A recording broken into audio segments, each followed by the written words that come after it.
जय श्री ओम नमः सिद्धेभ्यः।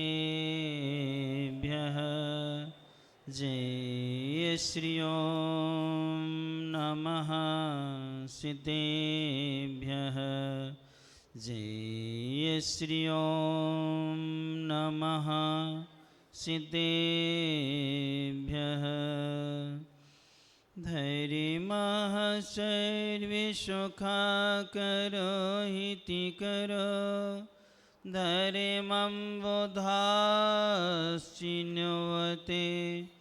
धैर्यमेनैव समाप्यते शिवसुखं धैर्यमाय तस्मै नमः। धैर्यमः नास्ति परः हृदि भवभृता धैर्यमस्य मूलं दया धैर्यमे चित्तमहं दधे प्रतिदिनं। हे धैर्य मां पालय, हे धैर्य मां पालय, हे धैर्य मां पालय। अनंत अनंत सिद्ध परमेष्टि भगवंतों की जय। देवाहि देवी खजारट मूलनायक श्री पार्श्वनाथ भगवान की जय। अंतिम शासनिक वर्धमान स्वामी महाराज भगवान की जय। परमे पूज्य संत श्रमणी आचार्य भगवंत गुरुवर श्री विद्यासागर जी महाराज जी की जय। परमे पूज्य नवाचार्य समय सागर जी महाराज जी की जय। परमे पूज्य मुनिवर श्री अजित सागर जी महाराज जी की जय। परम पूज्य मुनि श्री निराग सागर जी महाराज जी की जय। 3 कम 9 करोड़ महामुनिराजों की जय। मुनि संग की जय। धर्मश्री बंधो, आज बहुत पावन तिथि है और पावन अवसर है। कर्मोदय के अनुसार प्रत्येक व्यक्ति अपने अपने जीवन का निर्वाह कर लेता है, लेकिन इस संसार में कुछ ऐसे भी जीव होते हैं जिनके पूर्व के संस्कार होते हैं और पूर्व संस्कारों का वर्तमान में कोई ना कोई निमित्त मिलता है। उस निमित्त के माध्यम से वह जाति स्मरण आदि को करके या अपने तत्व चिंतन को करके धर्म के मार्ग पर निकल जाते हैं। जिस प्रक्रिया से कर्म बंध प्रारंभ होता है, आज की एक ऐसी तिथि है कि उन्होंने आज निर्वाण का जो मूल होता है उसका आज उन्होंने क्या किया था, रोका था। काये वांग मनः कर्म योगः, ये सूत्र मिलता है कि काय से वचन से मन से कर्म का क्या होता है, आश्रव होता, सह आश्रवः। और आश्रव जब होता तो क्या होता, बंध भी होता है। तो यह मन वचन काय की प्रवृत्ति जो होती है वो आत्मा के प्रदेशों में निमित्त बनती, उससे कर्मिक आश्रव बंद होता है। आज की एक ऐसी पावन तिथि थी कि भगवान महावीर स्वामी जी को 72 वर्ष लगे। कितने वर्ष लगे? 72 वर्ष लगे। 3 दिन ही उनको लिए शेष थे। उन्होंने अपनी मन वचन काय की प्रवृत्ति को अशुभ से हटा करके सबसे पहले शुभ में लगाया। जब शुभ में लगाया तो प्रमत्त संयत तो अप्रमत्त संयत 6वें 7वें गुणस्थान में रहते हुए जन जन के लिए मोक्ष मार्ग का उन्होंने क्या दिया, बगैर बोले ही क्या दिया, उपदेश दिया। और जब तप करते हुए आगे बढ़ते गए तब उन्होंने सोचा कि ये तप से भी अभी हम जो कर रहे हैं मन वचन काय की प्रवृत्ति से तो शुभ कर्म का क्या हो रहा है, आश्रव ही हो रहा है और बंध भी हो रहा है। अब इसको रोकने का प्रयास करना है तो उन्होंने मन वचन काय की प्रवृत्ति को शुभ से हट करके शुद्ध में लगाया। किस में लगाया? अशुभ से शुभ में आए और शुभ में भी उनको संतुष्टि नहीं मिली तो कहाँ आए वो? शुद्ध में आए। जब शुद्ध में आए तो अंतर मुहूर्त ने केवल ज्ञान को क्या कर लिया, प्राप्त कर लिया। केवल ज्ञान के साथ में प्राणी मात्र के लिए धर्मोपदेश दिया और धर्मोपदेश के साथ साथ में उनके द्वारा जो प्रभावना हुई थी, अहिंसा धर्म की सबसे ज़्यादा प्रभावना हुई तो वही है अंतिम तीर्थंकर भगवान महावीर स्वामी के काल में, अर्थात उनकी दिव्य देशना से। कई मिथ्या मत वाले 1500 शिष्य तो सीधे सीधे आ गए। पहले इंद्रभूति 500 शिष्यों के साथ, उनके भाई वायुभूति 500 शिष्यों के साथ, तीसरे भाई अग्निभूति वो भी 500 शिष्यों के साथ, और चौथा था सुचि दत्त वो भी 500 शिष्यों के साथ। चारों आए और भगवान महावीर स्वामी के चरणों में सब चारों गणधर्वणी क्रम सा भगवान महावीर स्वामी के 11 गणधर थे, तो क्रम सा उनके क्या बने, ये चारों भाई क्या बने, गणधर बने। यानी कितनी बड़ी धर्म प्रभावना हुई थी कि जहाँ पर 500 शिष्यों के प्रमुख गुरु जो वेद वेदांतों के ज्ञाता थे, जिन धर्म को मिथ्या धर्म कहने वाले थे, वो क्या बन गए आज, सम्यक दर्शन को प्राप्त करके सम्यक ज्ञानी नहीं, वो तो महामुनिराज बन गए, अर्थात मन है परे ज्ञान को धारण करने वाले क्या बने, वो महामुनि बने। ऐसे गणधर परमेष्ठी बने और गणधर परमेष्ठी बन करके उनकी देशना से आत्म कल्याण करते रहे। भगवान महावीर स्वामी को वह दिव्य देशना देना भी उचित नहीं लगा और उन्होंने सोचा यदि ऐसा रहा तो संसार में हम भी बने रहेंगे, लोग भी क्या हैं, आते जाते रहेंगे और निर्वाण का मार्ग प्रशस्त करना है। तो उन्होंने आज की तिथि में योग निरोध किया था। क्या किया था, योग निरोध किया था। मन वचन काय की प्रवृत्ति को पूर्णतः रोक लिया। जैसे योग निरोध करते हैं, समोह शरण का क्या हो जाता है, विघटन हो जाता है। वहाँ कोई भी नहीं रहता, न कोई उनके साथ में शिष्य रहते हैं, ना वादी ज्ञानी ना मन है परे अज्ञानी। वादी आदि कोई भी मुनि, जितने समोह शरण में मुनि महाराज थे, सारी की सारी 12 सभाओं को छोड़ देते हैं और योग निरोध करके वो क्या करते हैं, सीधे निकल जाते हैं पावापुर की से पद्म सरोवर की ओर और वहाँ जाकर के उस टीले पर क्या हो जाते हैं, बैठ जाते हैं। क्या करके योग निरोध किया था ताकि हमारे लिए अब जो कर्म वर्णाएं आ रही थी, भले स्थिति अनुभाग नहीं पड़ रहा है, लेकिन अभी कर्म तो क्या है, आके आत्मा में ठहर ही रहे हैं। अब उनको वो भी नहीं चाहिए, अब उनके लिए जो ठहरे हुए कर्म है उनकी निर्जना करना है। तो योग निरोध करके उन्होंने सूक्ष्म क्रिया प्रतिपाति नाम का ध्यान लगाना क्या किया, उन्होंने प्रारंभ किया।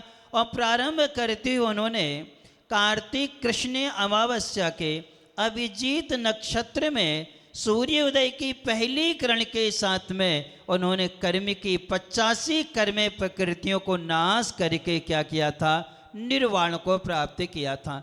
तो आज की जो तिथि है आपकी दृष्टि में धन तेरस है, लेकिन आगम में धन्य त्रयोदशी है। कौन सी है, धन्य त्रयोदशी, उसको धन्य कहा है। आज के दिन उन्होंने समोह शरण को छोड़ा था, शिष्य प्रशिष्य सबको छोड़ करके, अर्थात तीर्थंकर प्रकृति के जो अतिशय होते हैं उन सारे अतिशयों को क्या कर दिया था, उन्होंने छोड़ दिया था और योग निरोध करके आगे बढ़ गए थे। और अपन लोग क्या करते हैं,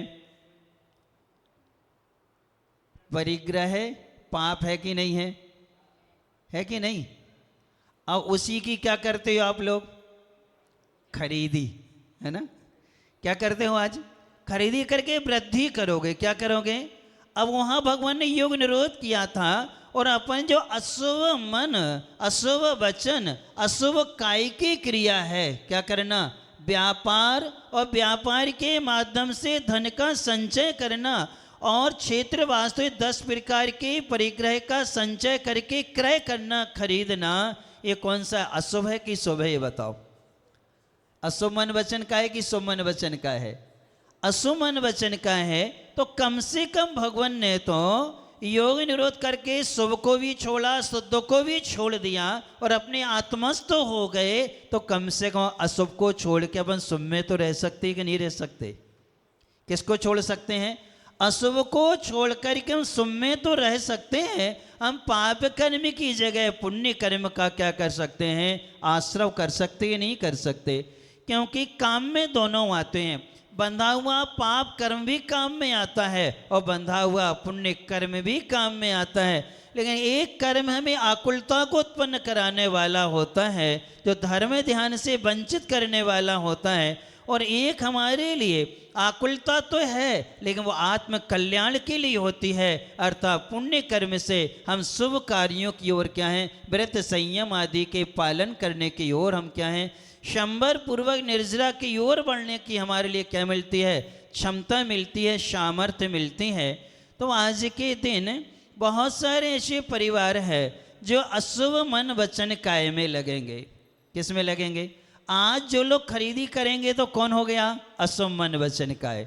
फिर इसके बाद में आतिशबाजी, क्या है, जो फटाके आदि हैं, छोटे बच्चों से लेके बड़े लोग तक, यानी जो टिकली आदि भी होती हैं, बारूद से बनने वाली बहुत सी चीज़ें होती हैं जो आज हम जलाते हैं। आप स्वयं सोचिए, 1000 का या 500 का या 2000 का नोट आप चौराहे पर लेकर के आग लगा दो, यदि उसी समय कोई ने वीडियो बना दी और आपकी कंप्लेंट कर दी, आप अरेस्ट हो जाएंगे और राष्ट्रीय मुद्रा का अपमान करने को उसमें 6 माह की क्या होगी, आपको सजा हो जाएगी। और आज अपन उन्हीं पैसों की सामग्री खरीद करके भरे चौराहे पे क्या करते हैं, जलाते हैं। अब जो सामग्री जलती है उससे कचरा होना अलग चीज है, लेकिन प्रदूषण, वातावरण कितना प्रदूषित होता है, उस धुएं से पक्षी अपने अंडे छोड़ देते हैं, अर्थात अंडों को वो सेते नहीं है। क्यों? जैसे ही आतिशबाजी का धुआं उन अंडों को लगता है वो काले पड़ जाते हैं, उनका वर्ण चेंज हो जाता है, अर्थात इतनी कोमल उनकी डर्मिस होती है चमड़ी कि बहुत जल्दी असर करती है। फिर अपने लिए श्वास यानी ऑक्सीजन खत्म होती है। जब ऑक्सीजन, क्यों, जितनी ज़्यादा आग जलेगी उतनी ज़्यादा ऑक्सीजन क्या होती, खत्म होती है, क्योंकि आग जलने के लिए ऑक्सीजन चाहिए, बगैर ऑक्सीजन के आग जलती नहीं है। अब एक डिब्बे में दिया जला के रख दो और पूरा पैक कर दो, मुश्किल से 1 मिनट लगेगा और दिया क्या हो जाएगा, शांत हो जाएगा। कहीं से स्रोत मिलता रहे उसके लिए तो फिर क्या है, वो जलता रहता है। तो ऑक्सीजन वातावरण में खत्म होती है, ऑक्सीजन कम होती है, और जैसे जैसे ऑक्सीजन कम होती है श्वास की, दमा आदि की बीमारियां क्या हैं, बढ़ती हैं। यहाँ तक कि शरीर में हीमोग्लोबिन आदि कम होता है और WBC बहुत कम होने लगती हैं। किससे? इस आतिशबाजी के क्या है, धुआं से। कितनी हिंसा हुई। फिर जो आवाज़ होती है उस आवाज़ से कितने सारे जीवों का क्या होता है, घात होता है। यानी 2 इंद्री, 3 इंद्री, 4 इंद्री, असंगी पंचेंद्री जीवों का तो घात होता ही होता है। इसके साथ साथ में कई पक्षी जो अंडे उनको 8 दिन बाद या 7 दिन या 5 दिन बाद देना होते थे, उनका भी गर्भपात हो जाता है। आज समय में अंडे क्या हैं, बाहर आते हैं। कितनी हिंसा होती, किससे? तो ये क्या है, अशुभ मन वचन काय की क्रिया है कि नहीं है? अशुभ मन हिंसा, अर्थात जहाँ द्वेष आदि इतने प्राणियों के प्राणों का क्या होता है, घात होता है। फिर इसके बाद में वनस्पति पर भी असर आता है। सारे साग फल आदि जितने होते हैं या अनाज आदि जितने होते हैं उन सब पर भी उस धुएं का क्या आता है, असर आता है। और जब वो भोजन हम ग्रहण करेंगे तो हमारे लिए स्वास्थ्य पर क्या है, बहुत बुरा असर पड़ा करता है। इसलिए हम सबके लिए इस पर प्रतिबंध लगाना चाहिए। सामाजिक रूप से भी होना चाहिए। हर घर की, हर व्यक्ति की नैतिक जिम्मेदारी होती है कि हमें आज से लेकर के हम 4 दिन तक, उन्होंने तो निर्वाण को प्राप्त किया, शाम की गौधूली बेला में गौतम जी ने क्या किया, केवल ज्ञान प्राप्त किया है। तो हम ऐसे पावन अवसरों पर हिंसा करें कि अहिंसा, क्या करें हम? अशुभ में लगें कि शुभ में लगें? किस में? अशुभ में कि शुभ में? और ये बात पक्की रखना, पर्व के दिनों में चतुर्दशी है, अष्टमी है, अमावस्या है, पूर्णिमा है, ये पर्व कहलाते हैं। हम लोगों के लिए अष्टमी, चतुर्दशी, अमावस्या, पूर्णिमा को स्वाध्याय करने का निषेध है। सिद्धांत ग्रंथ जो धवला आदि होते हैं उनका हम लोगों के लिए क्या है, स्वाध्याय का निषेध है। और ऐसे पर्व के दिनों में हम क्या करेंगे? तो कहा है कि पर्व के दिनों में जो कार्य अशुभ होते हैं उनसे निधत्त निकाचित कर्म बनता है, वो कटता नहीं है, उसका फल अपन को भोगना ही पड़ता है। इसलिए अपने लिए त्रयोदशी बहुत बड़ा पर्व है, युग निरोध का दिवस है। कल चतुर्दशी है, अनादि आंदेन शाश्वत पर्व है। और लगभग भारत में जहाँ जहाँ या विदेशों में जहाँ जहाँ मुनि संघ के चतुर्मास आदि हैं, उस समय सभी के क्या होते हैं? निष्ठापन की प्रक्रिया के लिए प्रायश्चित के रूप में क्या होता? उपवास होता है। यानी वो सारी चीज जिससे उनका स्वाध्याय चलना है, जिनसे उनको आगे बढ़ना है, तब की चर्या करना है, उस दिन आहार पानी को क्या करते हैं? रोक करके क्या करते हैं? उपवास करते हैं। चारों निकायों के देव नंदीश्वर में जाके क्या करते हैं? भगवान की आराधना 24 घंटे करते हैं। और आप लोग क्या करोगे? कल ही तो चतुर्दशी है, असुम्य की सुम्य। अब विचार करो कि अपन किस में लगते हैं? हर घर में बहुत से लोगों के घरों में लाके रख दिए फटाके, किन्हीं ने 10,000 के, किसी ने 25,000 के, किसी के यहाँ 50,000 तक के आए हैं। ये सारी सामग्री आकर के रखी हैं। आप कहते महाराज जी खरीद ली तो क्या करें? अब क्या करें बताओ? हम क्या उपाय बताएं? हम कि जिससे हिंसा होगी उसका हम कभी उपाय नहीं बताएंगे। अनर्थ दंड है, हिंसोपदेश, फिर इसके बाद में हिंसा दान, ये सब क्या है? अनर्थ दंड के क्या है? भेद हैं। कितना दोष उससे लगा करता है, मन वचन के अशुभ प्रवृत्ति होती है। इसलिए उनको विसर्जित कर दो, लेकिन किसी को देना भी नहीं चाहिए, क्योंकि जिसको दोगे वो क्या करेगा? वो चलेगा, हिंसा तो होगी किसी न किसी रूप में। यदि हम उसको जमीन में विसर्जित कर देंगे तो कम से कम जीवों की हिंसा तो नहीं होगी। इसलिए अपन सबके लिए ऐसे विचार और पुरुषार्थ करना है, हम अशुभ से हट करके किस में लगें? शुभ में लगें और अपने जीवन को पवित्र बनाएं। अर्थात अभी हमें सबको अवलोकन अपनी अपनी प्रवृत्ति का करना चाहिए। हम लोगों का चातुर्मासिक प्रतिक्रमण भी होता है। वार्षिक प्रतिक्रमण 4 माह का दोनों होंगे, चातुर्मास का भी और वार्षिक प्रतिक्रमण। वो अष्टानिका में होता है, अष्टानिका से अष्टानिका तक। तो ये वर्ष का प्रतिक्रमण होता है। 6 प्रकार के प्रतिक्रमण, वार्षिक प्रतिक्रमण होता है। सारे जीवों से क्षमा याचना करते हैं और वर्ष भर की हम लोग पूरी प्रवृत्ति का चेक कर लेते हैं कि हमने कितना इस वर्ष में अशुभ किया है और कितना हमने शुभ किया है। इन सबको देख के अवलोकन करके क्षमा याचना भक्ति पाठ आदि करते हैं। गुरु महाराज से प्रायश्चित आदि लेकर के हम अगले वर्ष के लिए अच्छे से जी सकें, अच्छे से साधना कर सकें, अशुभ कर्म से हम क्या हैं? बच जाएं। हम वो करेंगे। और आप लोग क्या करोगे? आप लोग क्या करोगे? सोचो। आप जिनको अपना आदर्श मानते हैं, जिनको अपना गुरु मानते हो, वो गुरु महाराज तो अपनी आत्मशुद्धि के पर्व में लग जाएंगे, आत्मशुद्धि की क्रिया में लगेंगे। और आप लोग क्या करोगे? अशुभ में लगोगे क्या कि शुभ में? अशुभ में नहीं, किस में लगना है? हमें शुभ में लगना है। अनादि काल से तो अशुभ कार्य करते आए हैं।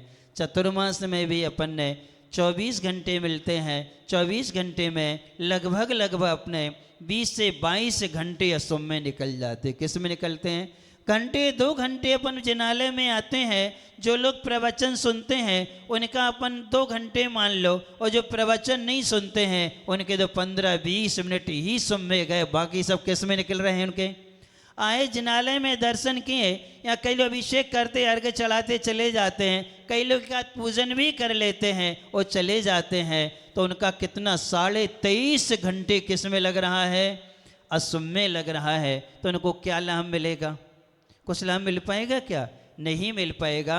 देखो, एक बार एक व्यक्ति था, उसी व्यक्ति के पास में 10 लीटर दूध था। कितना दूध था उसके पास में? 10 लीटर दूध था।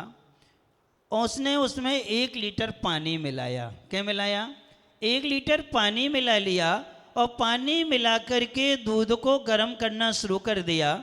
और गर्म करते करते उसने उससे मावा भी निकाल लिया और घी भी निकाल लिया। किसने? दही नहीं बनाया, उसने रबड़ी बना के मावा बना लिया, मावा से क्या निकाल लिया, घी भी निकाल लिया और मावा भी उसको अच्छे सा मिल गया। अब एक ही व्यक्ति के पास में 10 लीटर पानी था, उसने उसमें 1 लीटर दूध मिलाया। क्या मिलाया उसने?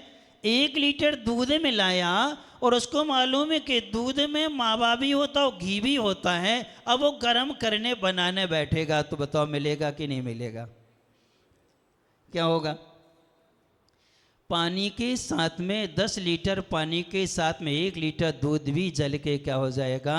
नष्ट हो जाएगा। पूरा परिश्रम व्यर्थ हो जाएगा, उसके कुछ भी नहीं मिलेगा।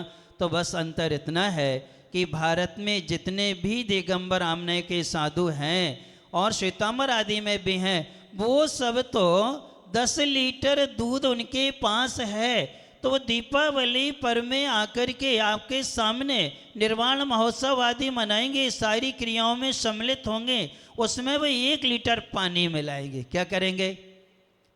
क्या करेंगे? वो अपने शुद्ध उपयोग से आकर के सुपयोग में आएंगे तो 1 लीटर पानी मिलाएंगे, तब भी उनके लिए दूध और घी उनको क्या है? मिल जाएगा। और आप लोग क्या करोगे? 10 लीटर क्या है आपके पास में? पानी है, और उस दिन महोत्सव मना के 1 लीटर क्या मिलाओगे? दूध मिलाओगे। क्या मिलेगा? कुछ मिलेगा क्या?